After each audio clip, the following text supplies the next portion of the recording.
சுற்றுறது, வேண்டுதல், நிச்சயதார்த்தம், கல்யாணம்னு நம்ம வாழ்வோட ஏதோ ஒரு கோவில் பின்னி பிணைஞ்சிருக்கும்.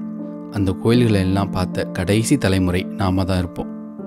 இன்னும் 50 வருடங்களில் இந்த கோவில்கள் எதுவுமே இருக்காது. அதிர்ச்சியாக இருக்கா? கொஞ்சம் யோசிச்சு பாருங்க. இத்தனை வருடங்களில் புதுசாக வேற ஏதாவது கோயில்கள் உருவாகி பார்த்துருக்கீங்களா? மாட்டீங்க. குறைந்தபட்சம் நம்ம உண்டியலில் போடுற காணிக்கையெல்லாம் எங்கே போகுதுனாவது யோசிச்சிருக்கீங்களா? இதெல்லாம் இந்து அறநிலையத்துறை கைக்கு போகுது. அரசாங்கம் நம் இந்து கோவில்களை மட்டும் அதன் கட்டுப்பாட்டில் வச்சிருக்கு.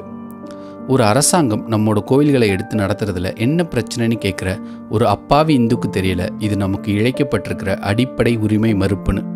நம் நாடு மதசார்பற்ற நாடு அப்படின்னா அரசாங்கம் மதங்களை போதிக்கக்கூடாது, மதம் அரசாங்கத்தில் கலக்கக்கூடாது. இது மற்ற எல்லா மதங்களுக்கும் உண்மை. எந்த மதத்தோட வழிபாட்டு முறையிலேயோ வழிபாட்டு இடங்களிலேயோ தமிழக அரசு தலையிடலை. ஆனால் இந்து கோயில்களை மட்டும் கைப்பற்றி வச்சிருக்கு. தமிழக அரசு ஏன் இந்து கோயில்களை மட்டும் தன் கட்டுப்பாட்டில் எடுத்துச்சு? ஏன் மற்ற மதங்களோட வழிபாட்டு தலங்களை எடுக்கலை?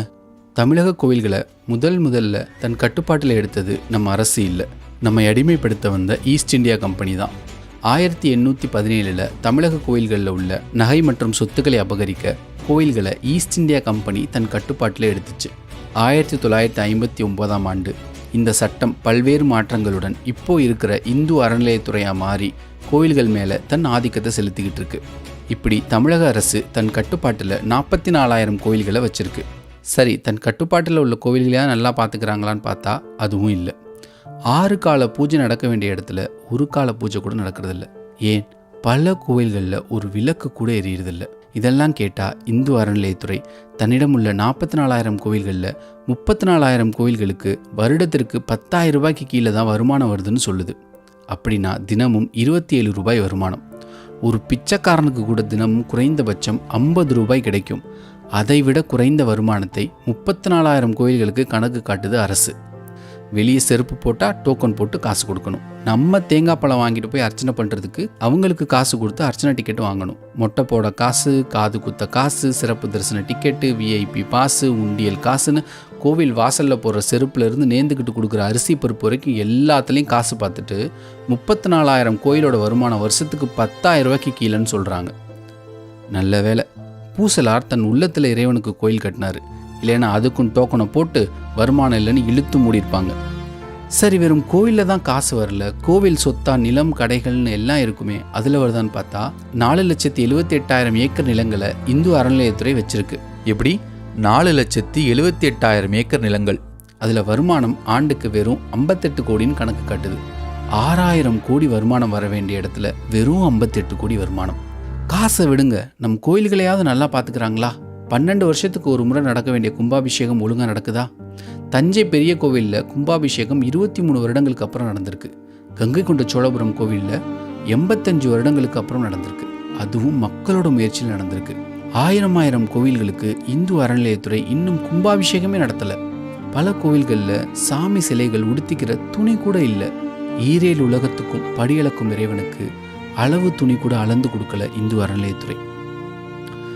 அங்கே நிர்வாணமாக நிற்கிறது நம் கடவுள்கள் மட்டுமல்ல, நம் இனத்தோட ஒட்டுமொத்த பண்பாட்டு வளர்ச்சி. நம் பண்பாடு என்ன, வீரம் என்ன, எந்த மன்னன் ஆண்டான், என்ன செய்தான்னு தமிழினத்தின் அத்தனை கல்வெட்டுகளும் நம் கோயிலில் தான் இருக்குது. அந்த பண்பாட்டு சின்னங்களையும் கலை அறிவியல் பொக்கிஷங்களையும் இந்து அறநிலையத்துறை கொஞ்சம் கூட பாதுகாக்கிறதில்ல. இதை நான் சொல்லலை. இப்போ 2017 ஐநா சபையோட கலாச்சார அமைப்பு தமிழக கோவில்களில் இருக்கிற சிற்பங்கள், கலைத்தூண்கள், பழைய ஓவியங்கள் எல்லாத்தையும் ஆய்வு செஞ்சு இந்து அறநிலையத்துறை வரலாற்று சிறப்புமிக்க கோயில்களை மிக கடுமையாக சிதைச்சிருக்குன்னு மெட்ராஸ் ஹைகோர்ட்டுக்கு ரிப்போர்ட் கொடுத்துருக்கு. இந்த கோவில்கள், சிற்பங்கள், சிலைகள் எல்லாம் ஒரு நாளில் உருவானதில்லை, ஏன் ஒரு நூற்றாண்டில் கூட உருவானதில்லை. பல ஆயிரம் வருஷங்களாக நம் முன்னோர்கள் தன் உயிருக்கும் மேலே மதித்து உருவாக்கி பாதுகாத்தது. இத்தனை ஆயிரம் ஆண்டுகள் இடி, மழை, புயல்னு பலவிதமான இயற்கை பேரிடர்களை தாங்கி நின்ற நம் கோவில்களுக்கு இந்த 60 வருஷம் இந்து அறநிலையத்துறையின் ஊழலை தாக்குப்பிடிச்சு நிற்க தெரியல. கடந்த 25 வருஷத்தில் தமிழக கோவில்களில் இருந்து மட்டும் 1200 கடவுள் சிலைகள் திருடப்பட்டிருக்கு. அப்போ 25 வருஷத்துக்கு முன்னாடி அதுக்கெல்லாம் கணக்கே இல்லை. அதில் வெறும் 18 சிலைகள் தான் கண்டுபிடிக்கப்பட்டிருக்கு. 44,000 கோவில்களில் 11,500 கோவில்களில் தான் சிலைகளை பாதுகாக்க தனி அறையே இருக்குதான். அப்போ மற்ற கடவுள் சிலைகளோட கதி? 1947 நம் தமிழகத்தோட மக்கள் தொகை 3 கோடி. அப்போ நமக்கு 45,000 கோயில்கள் இருந்தது. இப்போ மக்கள் தொகை 7,5 கோடி. குறைந்தபட்சம் நமக்கு 1,00,000 கோயில்களாவது இருந்திருக்கணும். ஆனால் இன்றைக்கும் 44,000 கோயில்கள் தான் இருக்குது. அதுலேயும் 34,000 கோயில்கள் அழியும் தருவாயில் இருக்குது. இப்போ நான் உங்ககிட்ட முதல்ல கேட்ட கேள்விக்கு பதில் சொல்லுங்கள். என் கைக்குள்ளே ஒரு பட்டாம்பூச்சி இருக்குது. அது உயிரோடு இருக்கா, இறந்து போயிருக்கா? நீங்கள் உயிரோடு இருக்குன்னு சொன்னால் என் கைக்குள்ளேயே அதை நசுக்கி இறந்து போச்சுன்னு காமிப்பேன். நீங்கள் இறந்து போச்சுன்னு சொன்னால் என் கையை திறந்து பறக்க விட்டு உங்களை தோற்கடிப்பேன். இப்படி ஒரு உயிரை பிடிச்சு விளையாடுற விளையாட்டை தான் இந்து அறநிலையத்துறை நம் கோவில்களை தன் இரும்பு கரத்தில் பிடிச்சு வச்சு விளையாடிக்கிட்டு இருக்கு. அரசாங்கத்தோட கைகளில் இப்போ சிக்கியிருக்கிறது பட்டாம்பூச்சி உயிர் இல்லை, நம் ஆன்மா, நம் கோவில்கள்.